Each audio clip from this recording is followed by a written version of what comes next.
All right. You good? All right. All right, Allie, thanks for the help. Thanks for deleting the video.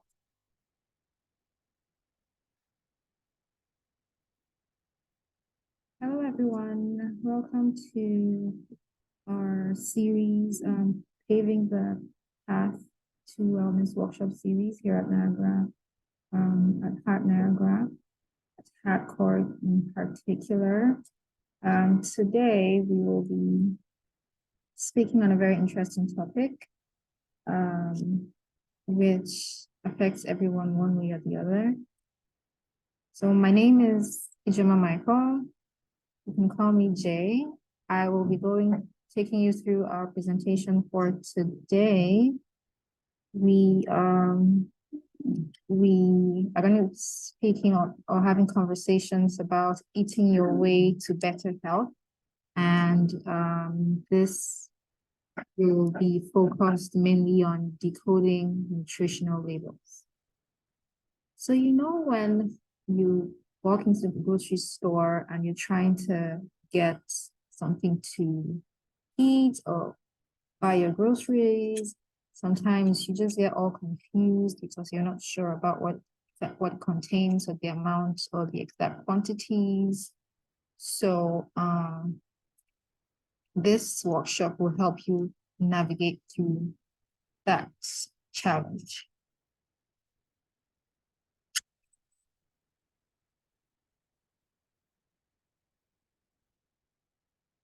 Sorry about that. So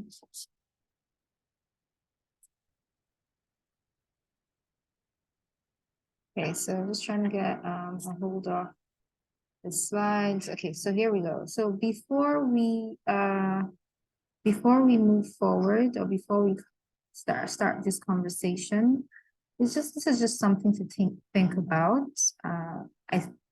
I have heard this a lot of times regarding food and nutrition. So this was a statement or made by Hippocrates, and he said, "Let food be thy medicine, and let thy medicine be food," which is very interesting because if you imagine or think back to when we had no medicines, everything that was used to, for example, treat ailments way back in the day,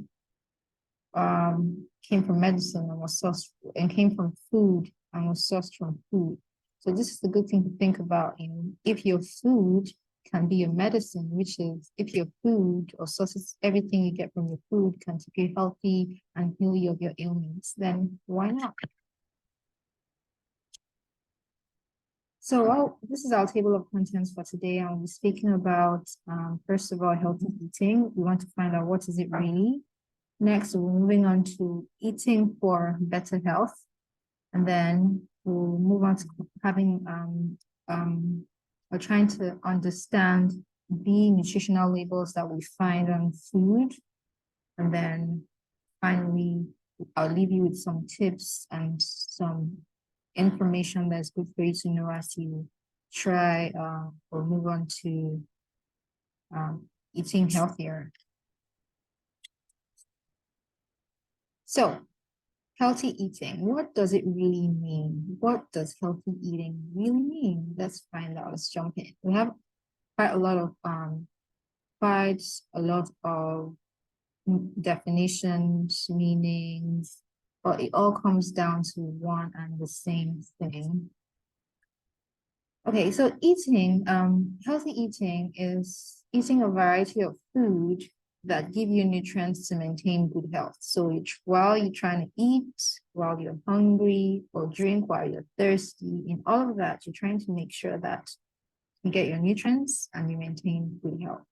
Secondly, when you're eating adequate, well-balanced foods to support your body's needs.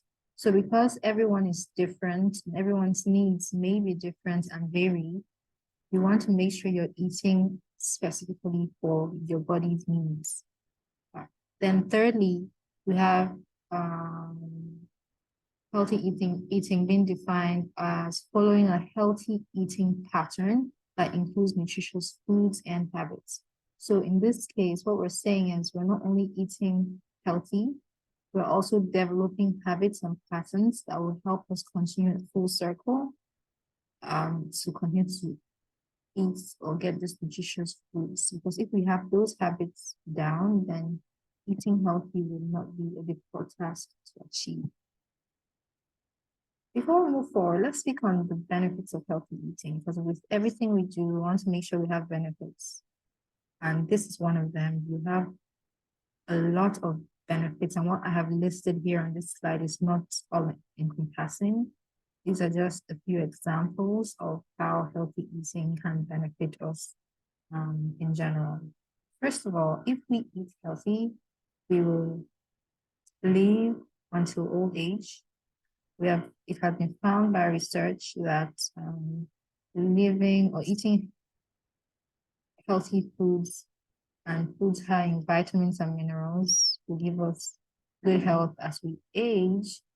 Secondly, it will also lower the risk of a lot of diseases, because what would happen is when we eat, moving on to the third point, for example, it increases our immunity and our immune function, which translates to the ability to fight disease.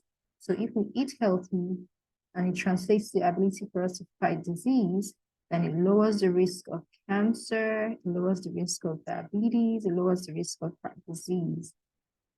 Fourthly, it helps improve our mental health. And in lots of research that has been carried out, we have found that healthy eating is linked to improved mental health. I'll give an example. It's, for example, if you do eat a bowl of salad compared to eating junk food or overly processed foods, although not all research is entirely sure about the link or how it happens, it just gives you that feeling of achieving something good, which is good for your mental health. Then next, it also helps, eating healthy also helps you with stronger bones. It's really for children. So children are getting calcium, vitamin D. It definitely helps with stronger bones. It's really especially for growing children, and to prevent osteoporosis as you age. Like I said earlier, this is not all encompassing, so just a few examples of how healthy eating can benefit. There are lots more. You could have, it could improve your skin, it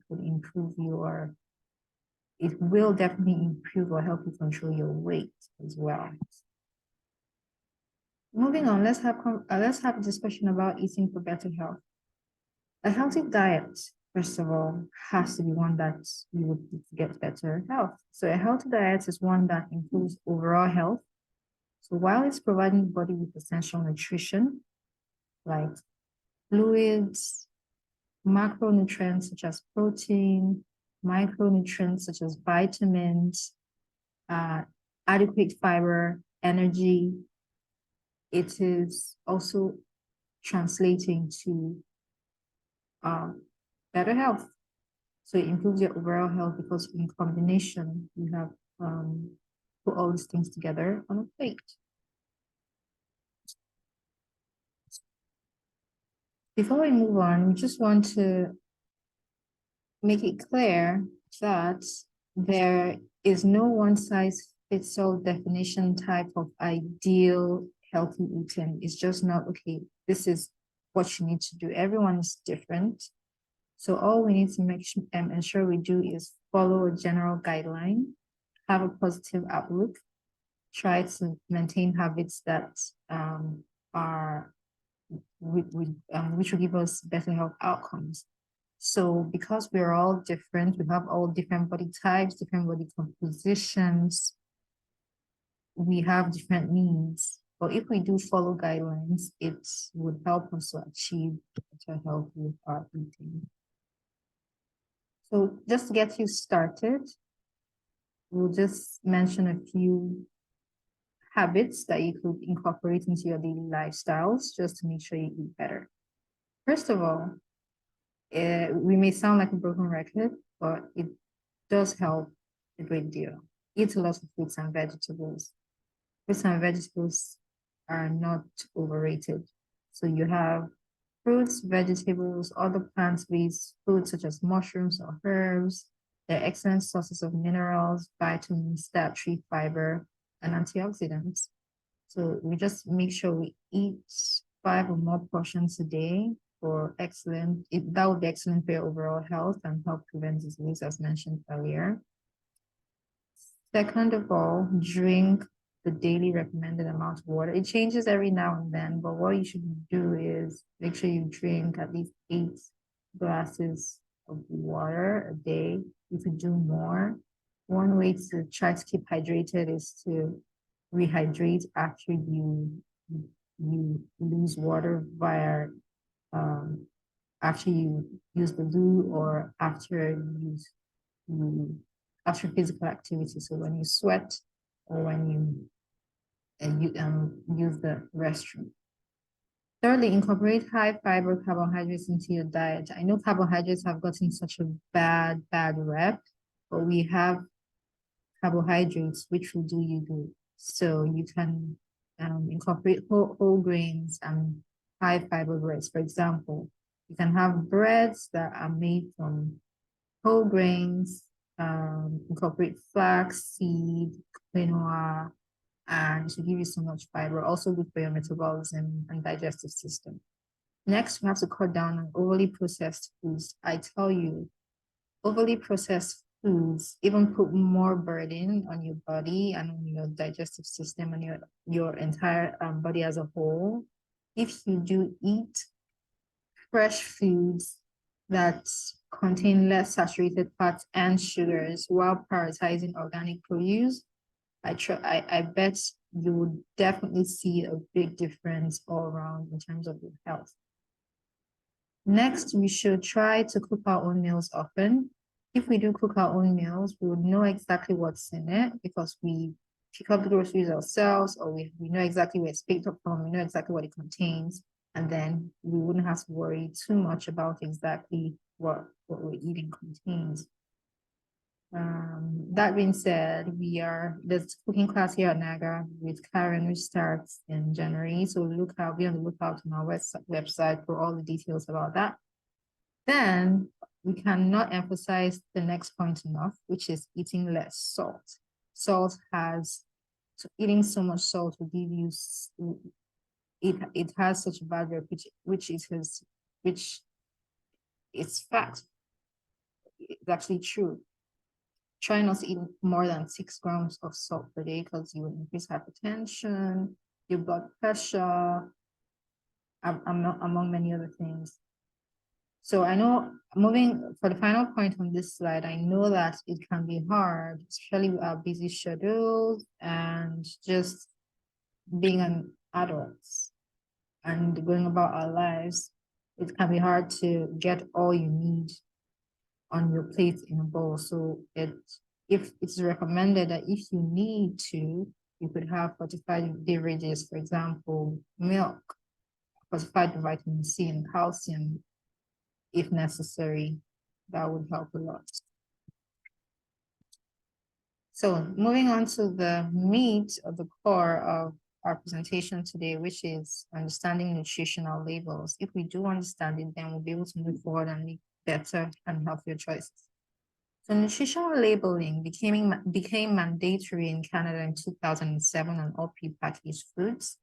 Since then, nutrition and ingredient information has been listed on all food labels. So what do we need to understand about food labels? First of all, nutritional labels are designed to make it easy for you to read and to help Canadians make informed food choices. First off, the question is, what information would be typically found on nutritional labels? So here's the answer. By law, all packaged or all pre-packaged foods must have these 3 items listed in them. First, a nutritional facts table. Next, an ingredients list. And third, an optional nutrition claim. So first 2 points being a nutritional facts table and an ingredients list is mandatory, while nutrition claim is optional. You do not have to include that. So what does a nutritional fact table typically help you with or typically tell you? It helps you learn about the calories and nutrients the item contains. It makes it easy for you to compare similar foods. It also helps you identify foods that have either more or less of certain ingredients you're looking for. And then it also helps you to identify and select foods for special diets. For example, for people that are diabetic or allergic to certain condiments or ingredients, it just helps you navigate through all of that. So the nutritional facts table must include the serving size, calories, a percentage daily value, and 13 core nutrients. So these are fat, saturated fat, sodium, carbohydrates, fiber, sugars, protein, vitamin A, vitamin C, calcium, and iron. So I know that when we're thinking, what if the item or the product doesn't contain as much as 13 core ingredients? So that's the reason why you would see a label listed with ingredients, but on the number of, on the nutritional value or daily value, you would see a percentage of 0%.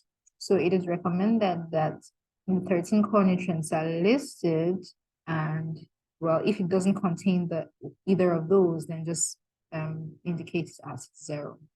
The information in the nutrition facts table is based on the serving size that is listed. So it's important to compare this to the actual amount you eat.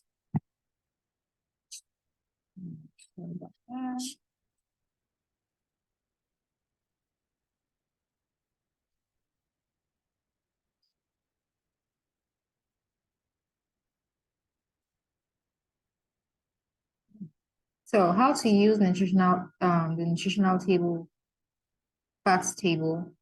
We're gonna do this in steps, just so it's easy for everyone to understand. First of all, step 1, look at the serving size. So on the top of the nutritional facts table, you would see where it is indicated as the serving size is indicated. For example, here we have per 1 cup, it says 250 ml for this product. So 250 ml is what 1 cup is. All the information on the table is based on this amount. So everything you are calculating is based on this amount, which has been indicated on the top of the table. So compare these amounts. So compare this to the amount of food you actually eat. So if you do have 2 packs, then you will be comparing it to, you multiply by, whatever you do, you multiply by 2. I'll show you, and I'll explain what I mean.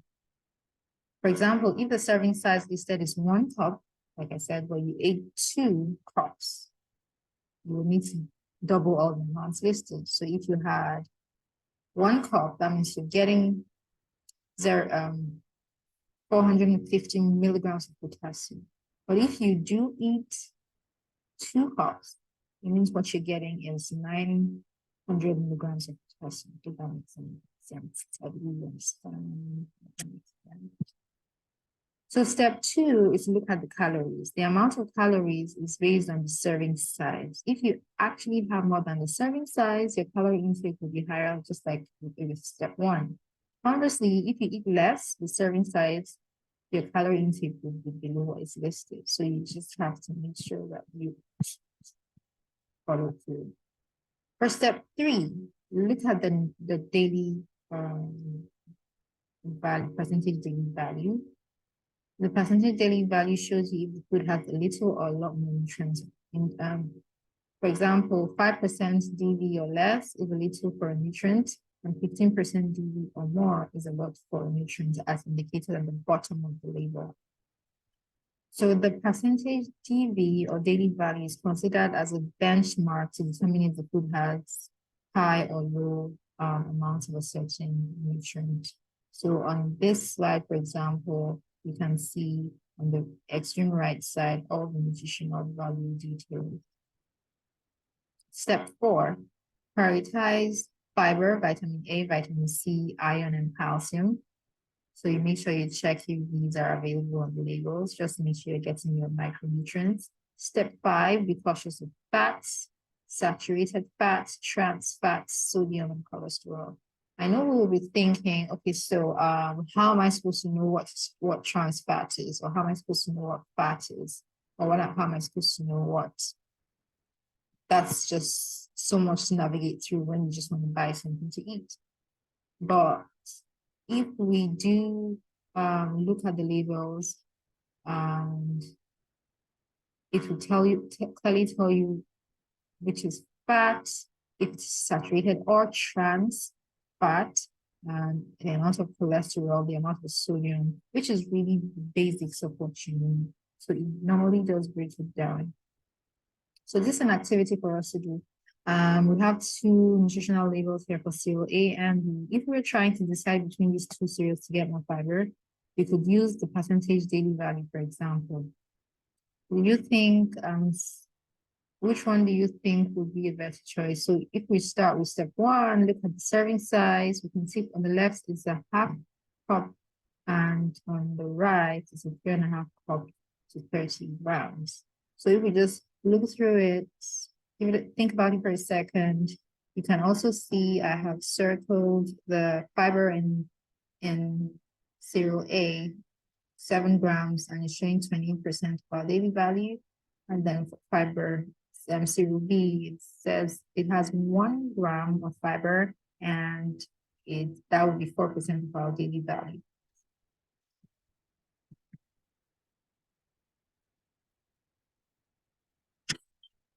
So if we look at these two, we can clearly see that for this example, cereal A is a better choice than cereal B because it has 28% daily value for fiber compared to 4% in cereal B. So if your aim, for example, with this product is to get more fiber, then you go with cereal A. If both have no cholesterol,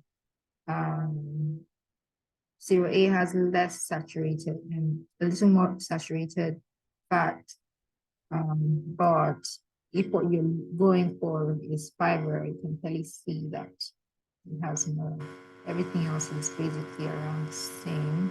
Sugars are less with cereal A than B. So this is one way you can just easily make a choice of going through the labels.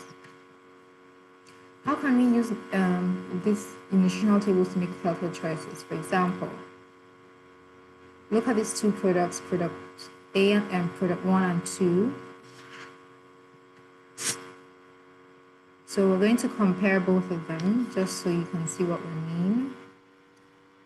Both of them are burgers. They both weigh 85 grams. But if we do a further breakdown based on the step we spoke about, look what we have. Step 1, serving size and full. On both labels, both of them weigh the same. For calories, product 1 has 210 calories, while product 2 has 123 calories. Product 3, do a quick scan to know exactly what you're looking for based on daily value and see which works better for you. Step 4, what nutrients do you want more of? Fiber, vitamin A, vitamin C, which product has more of that? Just do a scan through. Step 5, what nutrients do you want less of? Saturated fats, trans fats, do a quick scan. Our final choice will be product 1, which has a higher daily value in fats, saturated fat, and sodium compared to 2. So our final choice is product 2 rather, because product 1 has a higher percentage fat, saturated fat, and sodium. So product 2 will be a healthier choice for us. It has more iron, it has more protein. So just something to remember. Sometimes it's not very clear which food is healthier. It can be hard to navigate through that, but just stick to the basics and guidelines, and that will help you through. For example, one product might be low in fat but high in salt, while one might be high in fat but low in salt. So just stick to what you're looking for and the basic guidelines that were provided. The one you choose will depend on your specific needs and requirements. A dietitian can help you determine what to focus on, what amounts you should aim for. Then this is quite important and it's really, really useful. You could actually download a barcode scanner on your smartphone. We all have smartphones, which we have on us all the time. So scanning the barcode of any product will provide you full information about the product to help you make informed decisions. So all you do, go to the grocery store. What does this really mean? Okay, you have your barcode scanner, you scan it and gives you all the information you require. So moving on to the ingredient list. The ingredient list contains all the ingredients in the products. They are typically listed in order by weight, with the heaviest ingredients listed first and the lightest listed last. The ingredient list can be very helpful if you have an allergy or intolerance and you need to avoid certain foods. So nutrition claims. So regarding that, for example, you have people who are allergic to nuts, to mushrooms, to anything. So if you have products that have that, it's easy for you to just move it aside and say, well, that's not for me. Nutrition claims. This includes nutrition or health claims, which are both optional. So nutrition claims indicate that the food has a certain amount of a specific nutrient. For example, you can see some foods labeled with high in vitamin C. So depending on what ingredients you want more of, look out for words like sauce. For example, you could see sauce of calcium. So if that's your goal, then you grab it. High or good sauce. For example, you can see high in fiber. Another word you should look out for is very high or excellent sauce. For example, excellent sauce of vitamin A. So if that's something you're looking for, then that works for you. When you want to decrease the amount of certain ingredients, look for words like free. So is it free from sugar, free from cholesterol, or low, for example, low in saturated fats, reduced calories. Those will help. Those are tips that would help you make some good choices. Health claims. A health claim is a statement that mentions certain nutrients and their role in preventing disease. For example, a healthy diet low in saturated and trans fats may reduce the risk of heart disease. So you could see such statements on certain foods, and that would help you make choices that you require. So, for example, the said name of the food is low in saturated and trans fats. So that's a clear health claim that has been made by manufacturing. So what are the things that are good to know before we leave today? So we found this, there was this survey that was done by Canadian Partnership Against Cancer, and it was quite interesting to see. So this was data that was put together for people age 12 and older, reporting that they were consuming fruits or vegetables 5 or more times daily, and this is for 2015 to 2016 combined. And it's interesting to see that Canadians 12 years and above really do consume more than 5 servings of fruits and vegetables at high percentages. And this just goes to show that people are listening, so and benefits would be evident. So this was quite an interesting data to pull out. So this is good because we can compare progress or decline in healthy eating habits around the country and know exactly where to push for more education. So before we leave, we should keep all these in mind. All foods are not required to have labels. For example, fresh fruits, vegetables, raw meats, poultry, fish, seafood, or items from your bakery. So if you have the core or the basic knowledge about what you should do regarding what you should eat, then this would help. So, because if you're eating fresh fruits and vegetables, then you know that you're getting your vitamins. When we were putting this workshop together, we were trying to decide exactly which way to go with it. This is really not about telling you what quantity of what exactly to eat, rather it's just giving you guidelines about how knowing or understanding your nutritional labels would help you with making healthier choices. So because with nutrition, there's so much to say and so much to teach on, but just following the guidelines is one step towards making healthier choices. Number two, restaurants and food services and businesses are not obligated to have a nutritional facts table attached to a product. So you want to go to a restaurant, you're wondering, I want to have their mashed potatoes and some salad. But what does it really contain? What else is in there? Some give you more information than others. So that would be a selling point for them. I would opt to go where I know what's in it, or I'll just rather ask the chef. So before you embark upon or decide on where you want to eat, it would be nice to just know what you're eating. The chefs are always happy to tell you what's in it. Or the other way would be to speak on what you really do not eat. Or for example, could you take out cheese? Interesting, a lot of restaurants do give you quite some information about that, but if you're not sure, it's always good to ask. Third, many grocery stores have dietitians who are available to help customers with cooking, reading labels, and meal preps. That said, just as a reminder, we have our cooking classes coming up with Karen at Park Niagara in January. So just visit our website for more information on that.